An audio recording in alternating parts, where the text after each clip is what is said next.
আসসালামু আলাইকুম রহমতুল্লাহি বরকাতুহু। তে বন্ধুগণ, আশা করি আল্লাহ পাকের রহমতে সকলে সহি সালামত আছেন।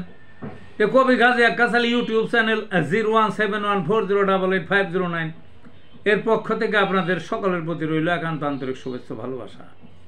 তে বন্ধুগণ, এখন আপনাদের সামনে যে বয়ানটা রাখবার চেষ্টা করব, বয়ানটার নাম হলো বংশগত বাত রোগে হোমিওপ্যাথিক চিকিৎসা। বাত রোগ তো সবাই চিনেন, এটা বংশগত আছে, সেগুলা ওই হাবি জাবি চিকিৎসা সারবে না। বংশগত বাত রোগের কয়েকটা সুনির্দিষ্ট ওষুধ আছে, আমি তার মধ্যে থেকে 2টা ওষুধ বলবো।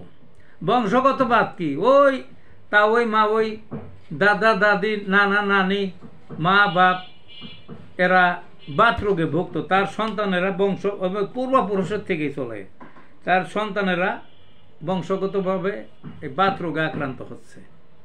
কি কি ওষুধ? 2টা ওষুধের কথা বলবো। আগে বলছি, একটা হলো মেডু, মান থাকবে, ফুল নাম হইল মেডুরি নাম, আর একটা ওষুধ সাইলেশিয়া। এই 2টা ওষুধ খাওয়াইবেন, বংশগত বাত সমলে সেরে যাবে। ভালো থাকুন বন্ধুগণ।